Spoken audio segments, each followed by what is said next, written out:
El Baúl de Pesqueira. Un espacio que enriquece diversos acontecimientos históricos a través de la sonoridad de la radio. Esta es una producción del Departamento de Historia y Antropología en coordinación con Radio Universidad. El Baúl de Pesqueira. Enriqueciendo la historia sonora.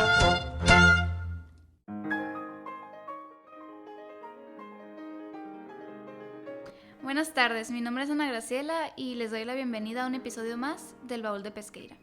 Agradecemos a Radio Universidad por el espacio y les recordamos que este programa es una producción del Departamento de Historia y Antropología de la Universidad de Sonora. Nos escuchan a través de la frecuencia 107.5 FM y los invitamos a seguirnos a través de nuestras redes sociales, donde nos encuentran como el Baúl de Pesqueira en Facebook, Instagram, YouTube, TikTok, Spotify y Apple Podcasts. El tema del día de hoy es antropología y defensa del territorio. Y para hablarnos sobre ello, hemos invitado al maestro en Antropología Social, Luis Andrés Franco Garza. Pero antes de comenzar con la entrevista, los invito a escuchar la cápsula de mi compañero Kevin Flores, titulada La Antropología en México. Buenas tardes, soy Kevin Flores, alumno de octavo semestre de la licenciatura en Historia. La siguiente cápsula que les presentaré es sobre la antropología en México. La antropología tiene una rica historia en México. Es una de las instituciones más importantes para el estudio de la antropología en nuestro país. Es la Escuela Nacional de Antropología e Historia, la cual fue fundada en 1938 y es considerada como uno de los centros más importantes para el estudio de la antropología en América Latina. La escuela ofrece programas, licenciaturas y posgrados en antropología, arqueología y campos relacionados, y su cuerpo docente incluye a algunos de los antropólogos y arqueólogos más prestigiados del país.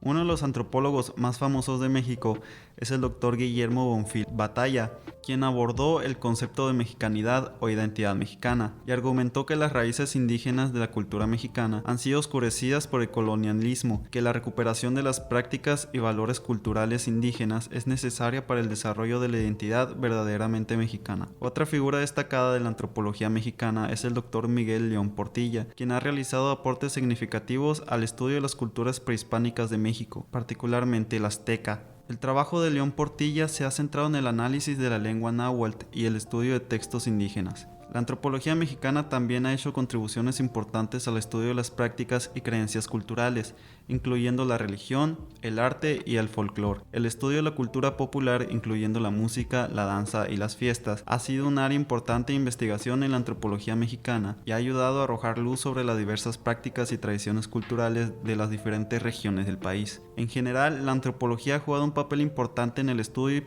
la preservación del patrimonio cultural mexicano y ha contribuido a una mayor comprensión de la compleja dinámica social, cultural e histórica del país. Por mi parte es todo y que tengan una agradable tarde.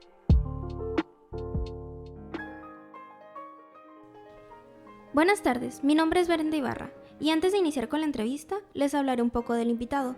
Luis Andrés Franco Garza, maestro en Antropología Social por el Centro de Investigaciones y Estudios Superiores en Antropología Social, Ciudad de México. Licenciado en Gastronomía por la Universidad Autónoma de Baja California. Ha documentado los procesos de significación que se generan en espacios públicos de comercialización-distribución de alimentos y su relación con la cocina regional, así como el vínculo entre territorio y alimentación en situaciones de desastres ambientales. Su área actual de especialización se encuentra en la intersección de la organización social, las dinámicas socioambientales y los derechos humanos.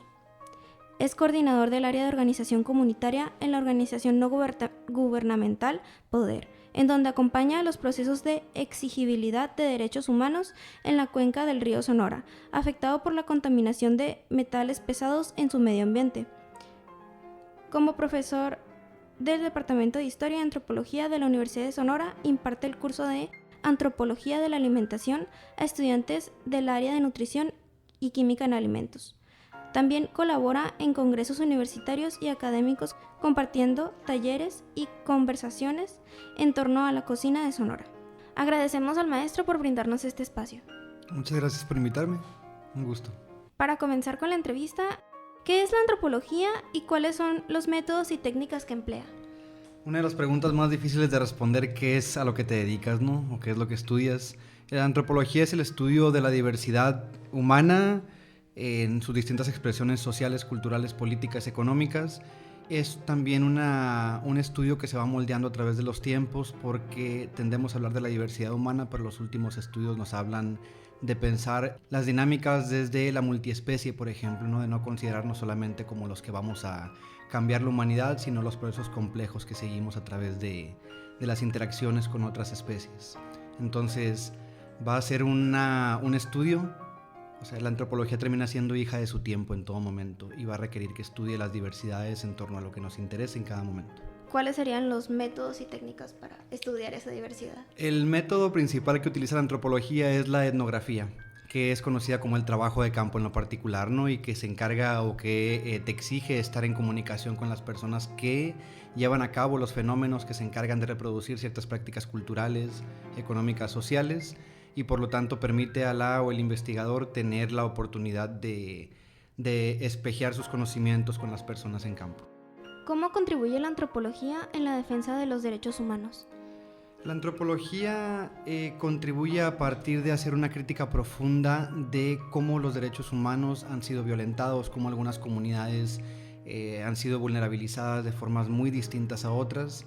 Permite poner el ojo crítico sobre los procesos de abandono de ciertos gobiernos o de ciertos sectores hacia otros, y sobre todo cómo la desigualdad golpea todos los días a la población, y esto se ve reflejado en falta de oportunidades, en falta de entendimiento hacia las otras personas. Entonces la antropología es una herramienta fundamental para los derechos humanos porque es una de las únicas áreas que te va a permitir observarlas de primera mano. ¿Cómo experimentarlas? Bueno, no experimentarlas, pero vivirlas o verlas. Claro. Sí. Definitivamente una cosa es leer sobre antropología, es leer sobre derechos humanos, y la otra ir a campo, hacer etnografía y ver cómo estos derechos humanos no son ni parejos, no son uniformes, no son homogéneos para todas las personas, y cómo pues genera dinámicas que no van a favorecer a ciertas personas, y también podemos entender cómo las personas luchan por sus derechos a través de un proceso histórico pues que cada región o que cada población podrá identificar. Y volviendo al tema de la herramienta de la etnografía, ¿podría darnos un ejemplo en el que ha trabajado así en campo? Bueno, hay muchos trabajos etnográficos que hablan desde cómo se transita desde la sierra a la ciudad, cómo se reinterpretan, cómo se interpretan los lenguajes, las lenguas que conocemos, y cómo se utilizan en las ciudades también, ¿no? También tenemos trabajos de campo en donde nos documentan cómo es la conformación política de un ejido, cómo se toman las decisiones, cómo ciertos factores, digamos como las acequias, estos canales de riego, son configuraciones políticas que la gente utiliza para organizarse. Pero en lo particular, si hablamos de uno de los trabajos que me ha gustado hacer dentro de etnografía, es estudiar el tema de la alimentación en medio de un desastre ambiental. Me pareció sumamente relevante porque uno piensa con las investigaciones en campo, con la etnografía, que va a encontrar que el fenómeno A cambia al fenómeno B, y realmente no aplica así en la realidad.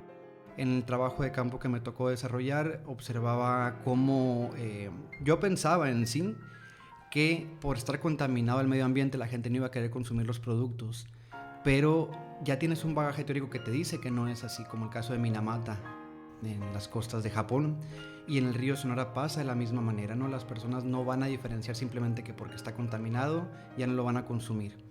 Lo que llama la atención en la etnografía es un caso muy particular que te puedo platicar, en donde estaba haciendo un mapeo de la región con las personas de la comunidad, y cuando nos toca como recrear los momentos en donde iban al río, me dice una de las personas que ella caminaba con su nieta hacia el río Sonora cada 2, cada 3 días, y en medio de ese mapeo que estábamos haciendo le pedí que identificara algunas cosas que le llamaran la atención en el camino, y esas cosas que le llamaban la atención eran 3, 4 productos de recolección que están en la cotidianidad de las familias de un pueblo que se llama San Rafael. Entonces, cuando terminamos de hacer este mapeo y le pregunto cómo consigue ahora sus ingredientes, me dice que no los consigue porque ya no va al río y por lo tanto no los recolecta. Entonces, te hace darte cuenta que los fenómenos, como tú esperas que pasen los fenómenos, no se van a cumplir al pie de la letra, y que los factores que van a alterar ciertas decisiones no necesariamente tienen que ver con tus preconcepciones teóricas ni con tu enfoque teórico, sino con cómo las personas van a dinamizar el imaginario ambiental el imaginario social y cómo eso lo van a llevar a sus mesas nuevamente. Eso pudiéramos pensarlo como algo muy complejo tal vez de descifrar, pero pues de eso se trata la antropología, ¿no? De poder entender esta complejidad. Entonces el trabajo de campo serviría precisamente para entender esa complejidad que no nos deja entender como la teoría o las concepciones preconcebidas que tenemos. El trabajo de campo te sirve para incomodarte a ti misma, a ti mismo. El trabajo de campo lo que te va a requerir es cuestionarte tus enfoques en todo aspecto. Lo que te va a decir es, si tú esperabas tener esta respuesta, piénsala nuevamente. No seas tan rígida, tan rígido con tu enfoque, porque vas a necesitar moldearlo a cómo la gente vive. Y es bien importante tenerlo presente porque no es lo mismo estudiar derechos humanos, hablando de este tema, y la aplicación de los derechos humanos en el sureste de México a en el noroeste de México. ¿Sí? Hay todo un proceso social que no te va a permitir pensarlo de la misma manera, y sin campo nunca lo podrías entender.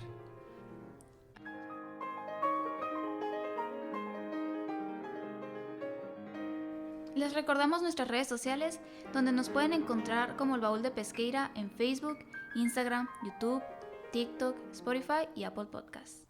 A continuación, les presento la siguiente cápsula a cargo de mi compañero David López, que lleva el título Pesadilla en el río Sonora.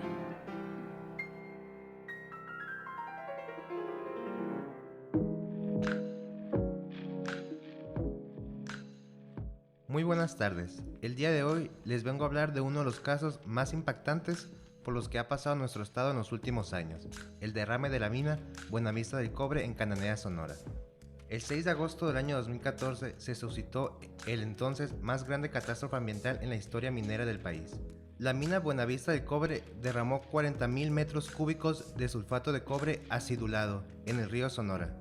El suceso tuvo un impacto negativo, no solo en aspectos medioambientales, sino también económicos y sociales, en especial para los pueblos aledaños al río, como lo eran los municipios de Arizpe, Banamichi, Huepac, Ures, entre otros. Con la contaminación del río, las amenazas para la salud se hicieron notar, pues en el agua del río la presencia de materiales químicos, tales como aluminio, arsenio, fierro, manganeso, mercurio y sulfato, sobrepasaban por mucho los límites permitidos por la OMS. En el sector agrícola y ganadero, los rancheros empezaron a notar que sus productos no se estaban produciendo de la misma manera de siempre, pues la contaminación del río afectó sus cosechas y al ganado mismo, que se alimentaba de los pastizales que crecían alrededor de la cuenca, razón por la cual los productos ya no podían ser vendidos ni mucho menos consumidos. Esto afectaría directamente al estado, puesto que la economía sonorense tiene como eje central a la agricultura y la ganadería. En cuanto a los habitantes de los pueblos afectados, se vieron perjudicados por la escasez de productos y la escasez de agua, pues su consumo alimentario venía directamente de lo que se producía gracias a las aguas del río. Productos como queso, carne, embutidos, frutas y verduras se limitó solo a lo que se importaba de otras regiones del estado, elevando los precios y la dificultad de conseguir el sustento al que estaban acostumbrados. Una manera que implementó el gobierno para tratar de evitar que se propagaran más los problemas fue el abastecer a los pueblos del río Sonora con pipas de agua. Cada cierto tiempo se llenaban los tinacos de las casas para que no se quedaran sin agua potable. Sin embargo, no era lo suficiente para volver a movilizar la economía de la región. Hoy en día, las afectaciones por la contaminación del río Sonora se pueden hacer notar. No obstante, el sector económico de la región se ha recuperado y los niveles de contaminación del agua se han reducido lo suficiente para volver a hacer uso de ella.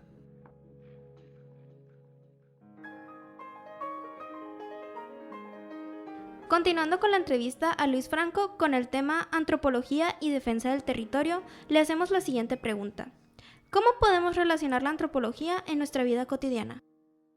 Desde la antropología urbana tú puedes pensar tu vida cotidiana de muchas formas, desde cómo te organizas en tu barrio, ¿sí?, a cómo se organizan también en otros barrios, cómo se distribuye el agua en la ciudad, a quién le falta el agua todo el tiempo, por qué le falta a las periferias pero no le falta a colonias de clase alta como la Pitic, como este sector de la ciudad en donde no tienen estos problemas de infraestructura. Lo puedes ver también desde los baches y cómo afecta eso en tu movimiento cotidiano, es decir, la geografía de la ciudad va a depender mucho de cómo la gente se mueve en esta ciudad, pero también de qué tienes acceso en esta ciudad, ¿no? Entonces, si hablamos de cómo te sientes más libre para transitar en ciertos lados o en otros lados, va a ser algo que va a estar atravesado por tu clase, por tu género y por la raza. Entonces, la antropología lo que puede hacer es enseñarte a observar estas pequeñas líneas que se mueven y que te van a hacer tener ciertos vínculos con algunas personas, no con otras personas, qué accesos tienes bloqueados, a qué eventos puedes acceder, a qué eventos educativos puedes acceder o no puedes acceder, y desde ahí pues podemos entender un montón de cómo esta ciudad funciona y también de cómo no funciona esta ciudad. La antropología a nosotros como nos puede ayudar es ayudar a entender como estos pequeños hilos que hay para nosotros en los que tenemos o no tenemos acceso en la ciudad. Claro, y si hablamos de derechos humanos es muy importante pensar los derechos humanos desde la geografía urbana, desde la geografía de la ciudad, desde la antropología urbana, porque los derechos humanos tienen todo tiempo este debate de quién puede y quién no puede acceder, por qué podemos acceder a ellos, cómo están bloqueados, cómo es la calidad del agua, y no es la misma calidad del agua para todos en la ciudad. Sí, la calidad del agua cambia, el afluente de agua cambia, las oportunidades de ver agua superficial cambian en algunos lados, ¿no? Lo vemos con los nuevos desarrollos inmobiliarios y de cómo el agua ahora se convierte en un espectáculo al que solamente pocas personas pueden observar. ¿Qué investigaciones antropológicas resaltan en Sonora? Hablando de alimentación, por ejemplo, hay investigaciones del doctor Ernesto Camus, sobre todo un libro que se llama De rancheros, poquiteros, orejanos y criollos, creo que se llama el libro. Para mí es el mejor libro de cocina sonorense de todos y ni siquiera tiene una sola receta, pero te habla sobre cómo se va conformando nuestra cocina y sobre nuestra alimentación en el estado. También están los documentos que nos dejó Raquel Padilla de cómo pueden utilizarlos las poblaciones para la defensa de sus derechos humanos. Entonces creo que a veces hablar de derechos humanos es un poco complicado porque solamente los quieres enmarcar con base en lo que dice la ONU. Pero los derechos humanos en sí los entiende cada población de manera muy distinta y cada escrito que existe o cada trabajo de campo, cada hallazgo antropológico te va a servir para entender cómo estos derechos humanos se llevan a cabo desde las vivencias personales, sociales, comunitarias. Entonces vamos diversificando este concepto de derechos humanos dependiendo de la comunidad o de la etnia a la que se pertenece. Claro, porque para algunas poblaciones es hasta redundante hablar de derechos humanos, ¿no? Simplemente es forma de vivir, una forma de entenderse a sí mismas, a sí mismos, y los derechos humanos son un concepto que todo el tiempo tiene que estar bajo la crítica decolonial. Todo el tiempo tiene que estar bajo el ojo crítico de la antropología porque tenemos que reconocer su origen eurocéntrico, tenemos que reconocer quiénes realmente lo aplican, cuáles son las dinámicas para que lo apliquen, cómo interactúan con el Estado, y eso a veces no le interesa a las personas que están en una comunidad. Les interesa que su vida al menos sea respetada en un sentido más básico. Si uno se fija en lo que quieren las personas o lo que piden las personas en el río Sonora, es muy sencillo: su derecho a la salud, es su derecho al agua limpia, es su derecho a un medio ambiente sano.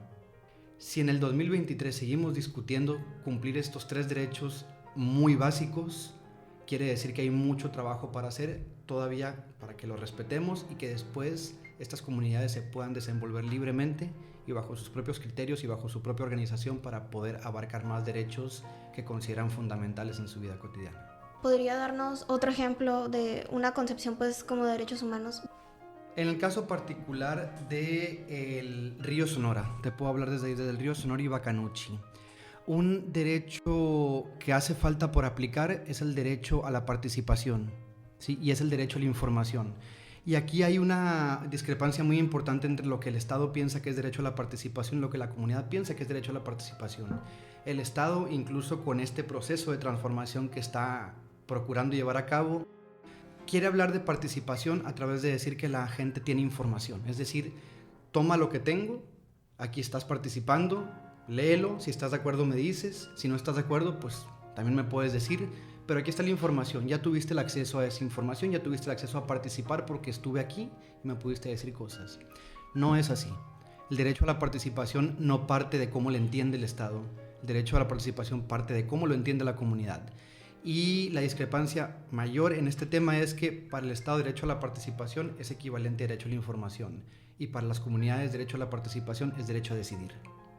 Cuando tú hablas de participación sin decisión, no estás generando una crítica fuerte a los derechos humanos. Estás hablando simplemente de un consentimiento al aparato ideológico y al aparato material del Estado.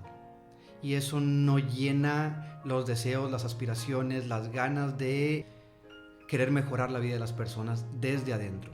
Simplemente es un proceso que sigue permaneciendo colonial, que sigue permaneciendo vertical, en donde al final del día las comunidades no van a poder acceder a eso si no se les dan las herramientas, si no se les permite desarrollar las herramientas para que gestionen sus propias incomodidades, molestias, angustias, enojos. Agradecemos mucho al maestro que nos ha dado la oportunidad de entrevistarlo. Muchas gracias.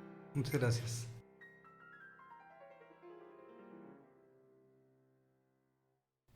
A continuación, la cartelera de eventos de esta semana a cargo de Carla Cota.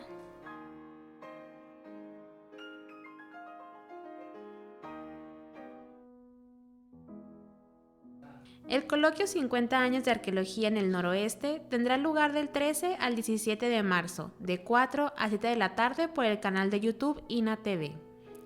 El ciclo de conferencias Mujeres y Representaciones continúa con su tercera mesa titulada La mirada masculina y la femenina en el retrato del siglo XIX, el día martes 21 de marzo a las 16 horas. Ahora, entre las actividades con las que se puede acreditar Cultures se encuentran las siguientes. El día miércoles 15 de marzo a las 17 horas se proyectará la película Buenas noches y buena suerte, dirigida por George Clooney. La función tendrá lugar en el auditorio de SICOM en la planta baja del edificio 9C. También el día miércoles, desde las 8 hasta las 13 horas, estará disponible en el edificio 3T de Artes Plásticas la exposición de carteles titulada Homenaje a la vida y obra del artista de origen chileno-alemán Helga Krebs. Los días viernes 17 y sábado 18 de marzo a las 20 y 19 horas, respectivamente, tendrá lugar la obra de teatro cabaret El salario del crimen, en la Casa Andamios Teatro, ubicada en Sufragio Efectivo 45, entre Garmendia y Juan Álvarez, Colonia Centro. La admisión general es de 150 pesos, mientras que la preferencial de 80 pesos. Los boletos pueden ser adquiridos en la página de Andamios Teatro, en la cafetería de Casa Andamios o en taquilla el día del evento. La temporada 2023-1 de los viernes de concierto continúa con el recital de piano de Alejandro Corona en el Salón de Usos Múltiples del edificio 3N a las 6 horas. Por mi parte es todo, disfruten los eventos.